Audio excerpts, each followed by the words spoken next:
नमस्कार किसान भाइयों।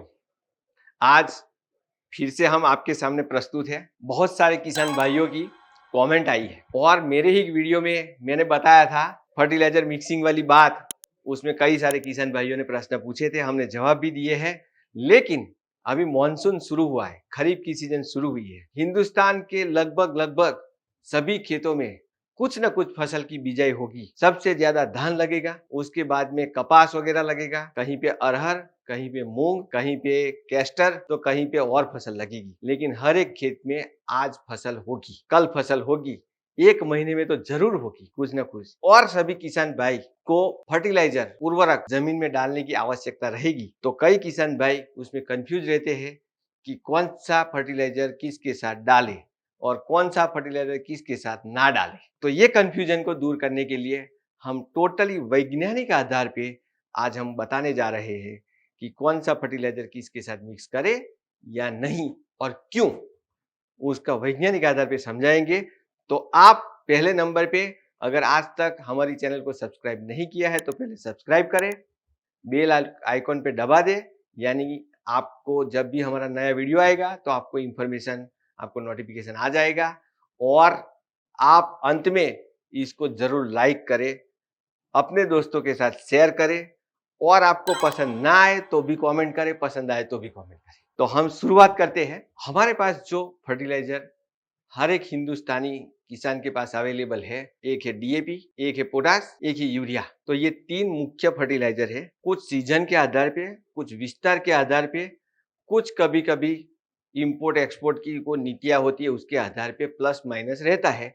लेकिन सभी किसान भाई ये तीन फर्टिलाइजर को अच्छी तरह से जानते हैं। खरीफ का सीजन, बारिश का सीजन, ऊपर से बादल छाया हुआ और नमी ज्यादा, इस मौसम के अंदर पहले नंबर पे हम बात करेंगे डीएपी की। डीएपी अब जब डालने जा रहे हो तो डीएपी के साथ कौन कौन सी फर्टिलाइजर मिक्स कर सकते हैं, कौन कौन सी फर्टिलाइजर मिक्स नहीं कर सकते। अगर बेसल में डालने जा रहे हो तो पहले नंबर पे कोई प्रॉब्लम नहीं है, फिजिकल कोई प्रॉब्लम नहीं है, मिक्सिंग हो सकता है आराम से डीएपी के साथ यूरिया, लेकिन वो जरूरत नहीं है तो ना करें। क्योंकि आप डीएपी जब जमीन में डालने जा रहे हो, आपकी कोई भी फसल है, डीएपी आप डाल सकते हो। आपने डाला लेकिन उसमें थोड़ा सा नाइट्रोजन है, यानी कि बीज आपने डाला है उसके पहले या उसके बाद में थोड़ा सा आपने डीएपी डाला तो उसमें 30% नाइट्रोजन है, जो शुरुआती अवस्था में ग्रोथ के लिए थोड़ा सा जड़ें बनी है, थोड़ा सा पौधा निकल रहा है, उसके लिए आवश्यक है। तो डीएपी के साथ यूरिया ना डाले। डीएपी के साथ यूरिया डाला तो जड़ें छोटी है, यूरिया पानी में ज्यादा घुलनशील है, सटाक से नीचे चला जाएगा रूट जोन के बाहर, यूरिया वेस्टेज। तो ये पहले सुझाव। दूसरा, पोटास। डीएपी के साथ पोटास डाले कि नहीं डाले? डालना चाहिए। अभी उसके दो कारण है। डीएपी बेसल में क्यों डालना चाहिए, पोटास के साथ डीएपी या तो डीएपी के साथ पोटास क्यों डालना चाहिए, और वो भी बेसल में, वो मैं आपको समझाता हूँ। जिस फसल में जरूरत है उसकी बात कर रहा हूँ, जहां पे जरूरत है नहीं वहां पे पोटास नहीं डालना चाहिए, लेकिन जहां पे जरूरत है ये मिक्सिंग करके आप डाल सकते हो। दोनों एक दूसरे के कोई विरोधी नहीं है, ना तो पोषक तत्व के स्वरूप में या तो रसायन के स्वरूप में। ना तो म्यूरेट ऑफ पोटास डीएपी यानी डायमोनियम फॉस्फेट को काटता है, ना तो डीएपी इसको काटता है। दोनों आप एज अ रासायनिक संघटना के स्वरूप में या तो पोषक तत्व के स्वरूप में आप डाल सकते हो। और दोनों हाइग्रोस्कोपिक भी नहीं, यानी कि नमी को सोखते भी नहीं। थोड़ा बहुत है लेकिन बहुत माइनर प्रमाण में है, यानी कि वो घुलनशील नहीं है। वो भेज नमी को पकड़ेगा लेकिन वो दाना नहीं टूटेगा। तो ये आप मिक्स करके डाल सकते हो, डालना चाहिए। अभी अभी ये रसायन शास्त्र से हम जमीन के विज्ञान पे आते हैं, क्योंकि ये पोषक तत्व तो दोनों है, पोटास और डीएपी में जो फॉस्फोरस है, वो म्यूरेट ऑफ पोटास में पोटास है, डायमोनियम फॉस्फेट में फॉस्फोरस है। वो दोनों पोषक तत्व जमीन में जाने के बाद मूवमेंट नहीं करते हैं। फॉस्फोरस जड़ों के विकास के लिए इंपॉर्टेंट है और तने के विकास के लिए भी इंपॉर्टेंट है, इसलिए पहले ही डालना जरूरी है। पोटास मजबूती के लिए है, इसलिए शुरुआत में डालना जरूरी है और बाद में भी डालना जरूरी है, क्योंकि वो फलों के कद आकार के विकास के लिए जरूरी है। तो आप पहले भी डालें, बाद में भी डालें।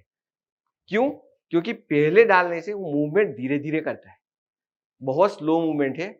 दूसरा, पोटास की रिक्वायरमेंट पहले भी है बाद में भी है।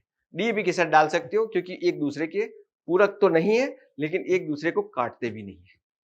वो दोनों मिलजुल के रहते हैं, मूवमेंट नहीं करते हैं, इसलिए आप डाल सकते हो। और तीसरा, पोटास का लॉस भी नहीं होता है, बराबर। अगर ज्यादा जमीन में पोटास हो गया तो जमीन अपने आप को स्टोर कर लेगी, अगर कम पड़ा तो जमीन वापस देगी। पोटास के बैक्टीरिया भी आते हैं, वो भी आप डाल सकते हो बाद में, लेकिन पोटास ज्यादातर लॉस नहीं होता है, तो ये दोनों मिक्स कर सकते हो। लेकिन यूरिया नो, यूरिया नहीं कर सकते। यूरिया मिक्स किया अभी तो पूरा का पूरा डीएपी है, पोटास है, उसके साथ मिक्स करके डाला तो नमी ज्यादा पकड़ेगा।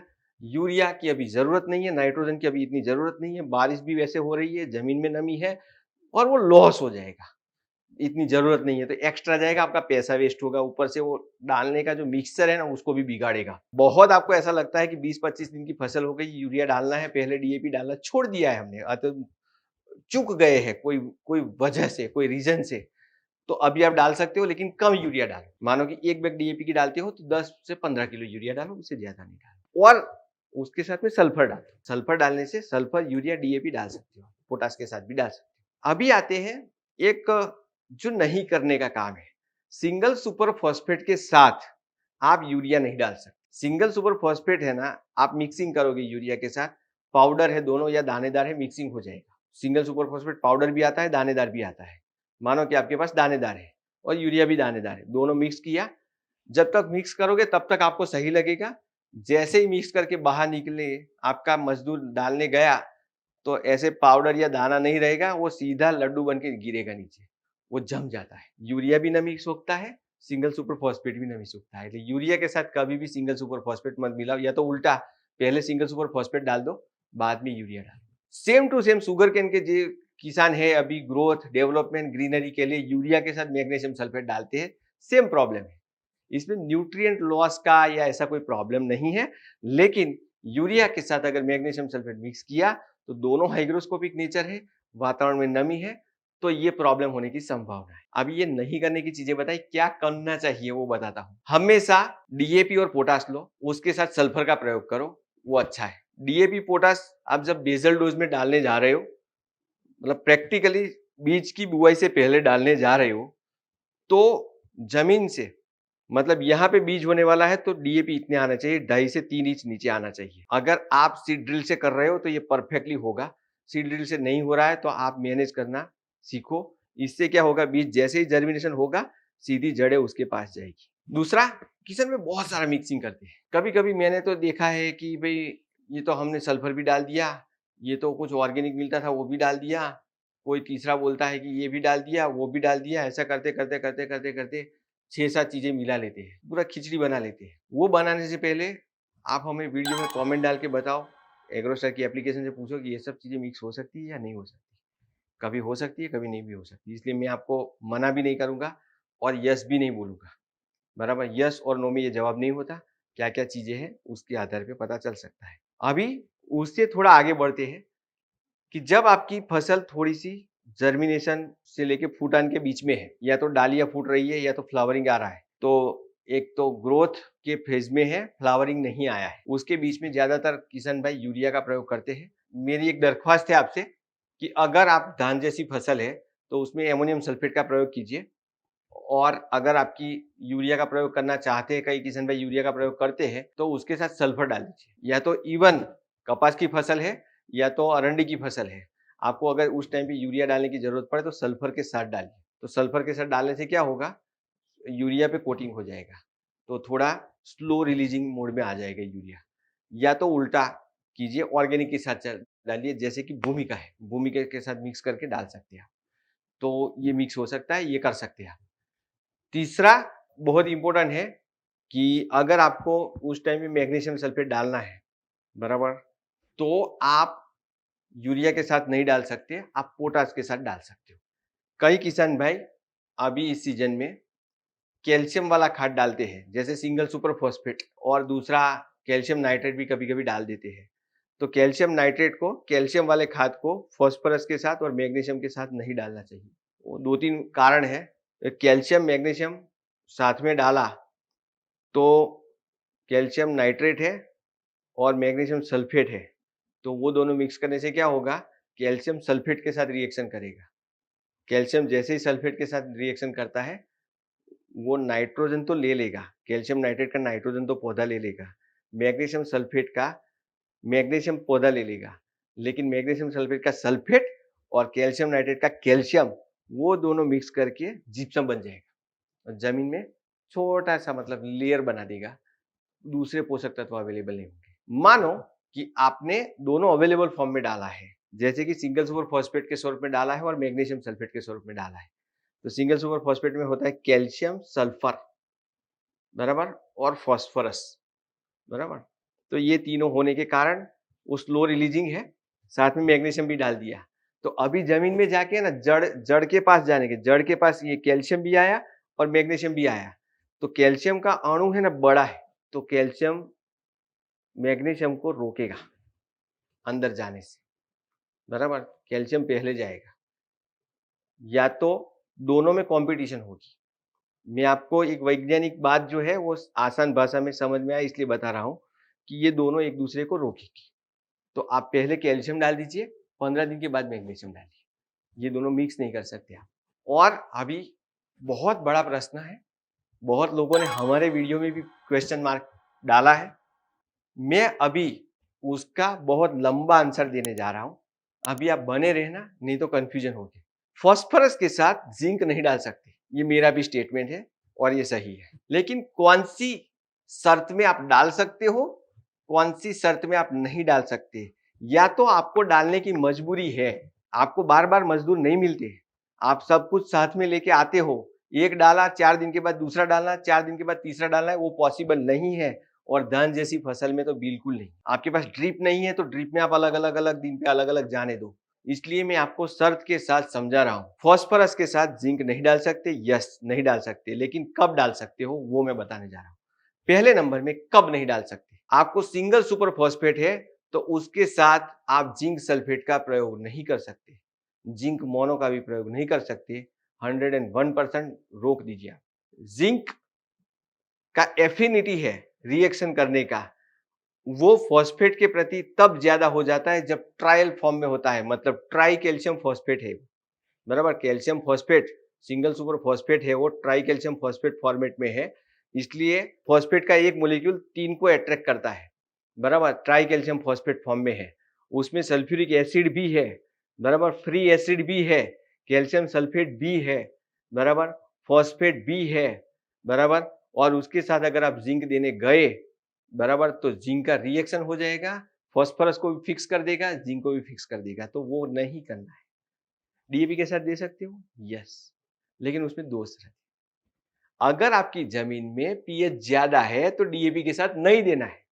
अगर आपकी जमीन का पीएच 8 से ज्यादा है तो डीएपी के साथ जिंक नहीं दे सकते, लेकिन आपका जमीन का पीएच नॉर्मल है तो दे सकते हो। अभी आप मुझे बताओ कि आपको पता होगा शायद या नहीं है बराबर, लेकिन आपको थोड़ा डाउट है कि मेरी जमीन का पीएच ज्यादा हुआ तो 7.5 के 8 के ऊपर हुआ तो मुझे तो आज डीएपी के साथ जिंक मोनो या जिंक सल्फेट डालना है, या तो मिक्स माइक्रोन्यूट्रिएंट का जो ग्रेड आता है मुझे डीएपी के साथ ही डालना है। बाद में मुझे लेबर नहीं मिला तो, पानी ज्यादा बरसा तो, मेरे कंट्रोल के बाहर परिस्थिति हो गई तो आपको ऑर्गेनिक मैटर के साथ डालना है, मतलब DAP plus organic matter plus zinc. आपको संचार भूमि का मिलता है वो प्रयोग करो, नहीं मिलता है आपके एरिया में नहीं अवेलेबल, कोई बात नहीं, थोड़ा सा मतलब मानो कि 1 एकड़ में आप 50 किलो डीएपी डालने जा रहे हो और 10 किलो जिंक डालना है बराबर। तो आपको आसान रास्ता बताता हूं, आप 4 दिन पहले खाद ले आइए बराबर, डीएपी 50 किलो 10 किलो जिंक, और उसके साथ